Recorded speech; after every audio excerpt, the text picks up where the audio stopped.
Namaste to everyone here. In the last few years, you must have heard so many things about climate change from so many experts, news agencies, TV shows, etc. And now you might be wondering, what does this 22-year-old guy have to add to this already vibrant discussion? So to answer your question, I'm here to unravel the most talked about solution to climate change, that is net carbon neutrality or net zero. And I'm also here to put forth, sorry, just to, there is a bit of an echo in your side, I think. I'm not audible. Is this better? Yes, okay. So, should I repeat the part or I'll just continue? No, it's okay. Go ahead, Prithvi. Okay, yeah, you can go ahead. Yeah. Thanks. So, I'm basically here to unravel the most talked about solution to climate change, that is net carbon neutrality, and also put forth how my generation wants to shape this new carbon neutral future. So let's start. A not so fun fact to start with is that the time it took me to introduce my talk, we humans emitted more than 10,000 metric tons of carbon into the atmosphere. And on the other hand, we also cut down 5,000 more trees. These two facts coupled together make me worried and anxious about what my future would look like. Because on one side, we are actually creating a huge problem. And on the other side, we are also taking away its solution. It makes me question everyone. Are we bringing onto ourselves our own peril? Or is there some promise left in our future? Now, all of you must have different answers to this question. But as paradoxical as it may sound, what I believe is I can see both promise and peril in our future. It all depends on the actions that we take in this crucial decade. Why, you may ask? So let me tell you. For that, you'll have to come with me on a short time-traveling journey when we see what the world would look like to my generation in the next 80 years. So in the year 2000, when I was born, climate change was not really such a big global catastrophic issue. But in just the last 22 years of my lifetime, it has grown exponentially, making it the biggest existential threat to humanity right now. And if we don't change our ways in the year 2030, that is, by the end of this decade, we would have started a major climate catastrophe. 18 to 30% of coral reefs will be lost, which would majorly affect our marine ecosystem and also the ability of our oceans to absorb carbon. Rapid unplanned urbanization and urban sprawls would continue to put a massive stress on the whole urban ecosystem and natural resources. And all this would happen only for one reason: the disregard for science.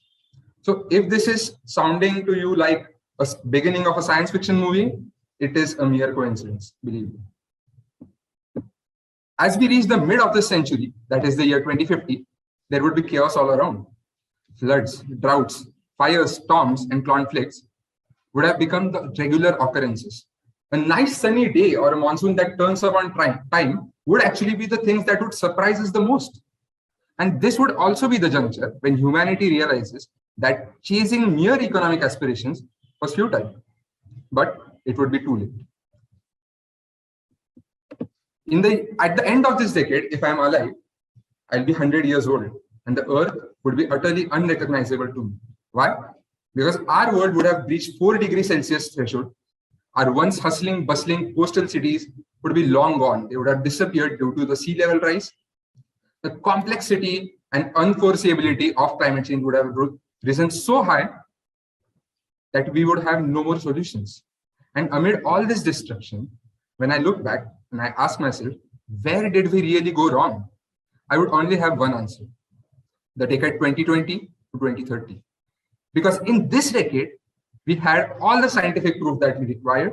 We had all the human and technological potential that we required, and yet we did not start action.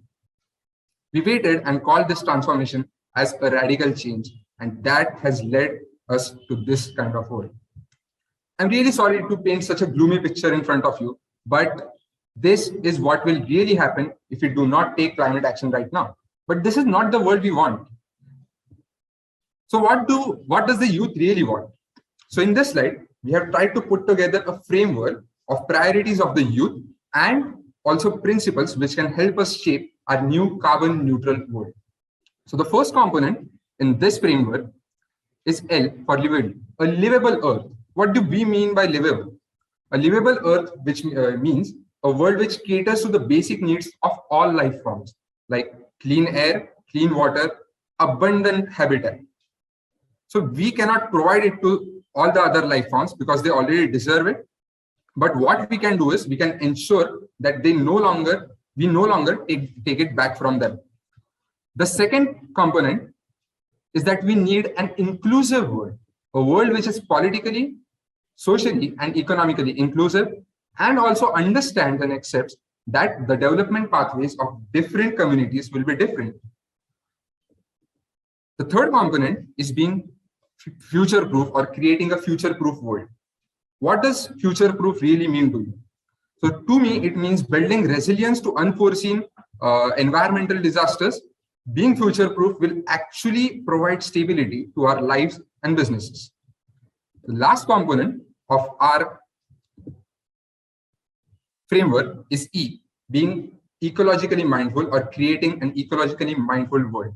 A world where ecological integrity is valued. This is what will help us synergize in our economy and environment. This framework basically tells you what does the youth prioritize. The youth today prioritizes life over just economic aspirations or financial growth. This framework can also be useful in multiple ways. Firstly, it addresses multiple sustainable development goals. Second, it can help humanity stay under the planetary boundaries. That is, we do not go beyond what the earth can produce. Third, if these solutions, if these are taken up as principles and we create development models based on these, those development models would be centered around well-being and not just around economy. And the last benefit of this is that this is what will help us shape the new carbon neutral world. Now, let me take a minute here. I want to assign a task to all the participants present here and even the panelists if they feel like. Even the panelists if they feel like doing it. So what do you have to do is you have to do a small activity where you mention in the chat box, what do you think are the priorities of the youth today? Because this was an exercise which engrossed me a lot, and it was a really good kind of exercise where I thought about how I want my future to be like. So I want everyone else also to try this through the chat box as I go on with the other slides. So what really means achieving net carbon neutrality or a net carbon neutral world? In simple terms, all our human actions have some or the other carbon footprint to them. For example, when you drive your car, you emit some carbon into the atmosphere. All these carbon molecules end up heating our world and causing global warming. So they must go away. How will they go away? We need to change our operations to become zero carbon or low carbon, but it would still, there would be some emissions still remaining. Those emissions need to be counterbalanced by carbon offsets, like Dr. Karve rightly mentioned, by creating, by restoring the natural ecosystems. But there are three important things, three important prerequisites to net carbon neutrality. We need to reduce our energy demand. Our energy demand cannot keep on rising while we are trying to go carbon neutral. Second, we need to invest highly in low carbon innovation and not in coal or fossil fuel. And third, we need to create more carbon sinks. That is, we need to restore more land. These three are essential to maintain the net carbon neutral state of our environment. So now we have seen what does net carbon neutrality mean, what the solution looks like, and we have also seen the life framework. Now we come to the real actions that need to be taken to shape this net carbon neutral world. We in CCP have developed this Arc for Life framework in our in-house itself. So these are 7 critical actionable solutions that need to be implemented in this decade itself. So while I go through these solutions, you would understand why the words multi-stakeholder approach, interconnectedness, or multi-systems approach are used so many times in the climate change discussion. So first solution is electrification. We need to electrify the way we work, the way we transport, the way we do business. And this first solution needs to be coupled with the second solution, that is decarbonization of energy grids. That is, we need to produce energy through renewable means only. And if these two solutions come together, we can actually reduce 70% of our greenhouse gases, which are actually emitted from the energy sector. The third important action is adapting to climate impacts. Now, climate impacts are a tricky thing because they are unforeseeable. But by acting in a systematic manner, we can actually adapt to these climate impacts. And adaptation can be small, like just changing your diet from meat-based to plant-based diet and low dairy diet, to adapting your governance systems, adapting your business systems. The fourth solution is restoring natural ecosystems, and Karve ma'am beautifully pointed out its importance, so I won't explain that much here. The fifth one is essentially important, and I like to say that if we do not implement the fifth one, we would actually all the other actions would be meaningless, because mindful consumption, hyper consumption, is what has actually led us into this huge climate crisis. So mindful consumption is a way out of it. Now, for the sixth solution, you must have heard, and I think Dr. Roxy also mentioned, that climate change is a global catastrophe, but the solutions are local. And in order to implement those local solutions, you need to create climate conscious communities which can work with the government and even without the government, which can help each other reduce their ecological footprint. And the last action is that we need to change the way we manufacture. We need to increase the efficiency of our natural resources. We need to reduce the waste. And the best solution to do this is by creating a circular economy. And I'm happy to say that tomorrow there will be a talk on this specific issue. So as you must have understood, we saw what the life framework, what the principles for this net carbon neutral world should be. These are the actions that we need to take, but merely chasing actions without the right mindset would be a big mistake. Because whenever a transformation or revolution happens in a society, not all people understand the technicalities of the whole transition. Some people do understand it, but others work by understanding what values are required for that transformation. Values basically tell you what is right and wrong. So in the climate space, when we are creating a new carbon neutral world, we also need to look at some of these values. The first one is commitment. Now, all of you must have seen many huge countries who are still the biggest polluters of this world have not yet committed to go net zero. So commitment is an essential value that is lacking and must be fostered into our new carbon neutral world. The second is compassion. If we lack compassion and concern towards all life forms, we would again end up like how the last generation ended up, exploiting the earth. That should be strictly avoided. The third value is an important one, and the quote below summarizes it pretty well. It is precisely because the force of circumstances tends always to destroy equality that the force of legislation must always tend to maintain it. Think about climate justice. The impacts of climate change are not equally distributed. Some vulnerable communities are going to get hampered the most, and social equity should not be debated about, but it should be inculcated into the value system of this new carbon neutral world. And lastly, collectivism. I think much has been talked about collectivism, so I'll move forward.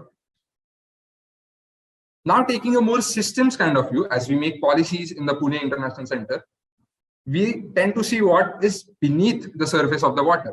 So the actions that the Arc for Life represent, that is the surface, but that surface or that building needs a sturdy foundation, a strong foundation. And good integrated policies, what we advocate here in PIC is that we need integrated climate economic policies or integrated environmental economics policies.